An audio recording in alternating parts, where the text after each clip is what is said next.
সিগারেটটা এখনো ছাড়তে পারো না, তাই না? সিগারেটটা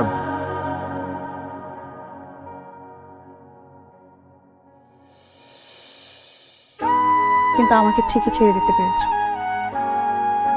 কি কথা দিয়েছিল আমাকে, মনে আছে তোমার?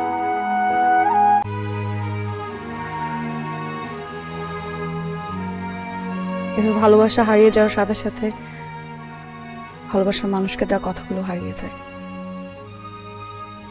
যখন কেউ কাউকে ভালোবাসে তখন তো সবকিছু দিয়ে ভালোবাসে, মনে হয় ওই মানুষটার জন্য সে সবকিছু করতে পারবে। আর যখন ভালোবাসা শেষ, সব শেষ।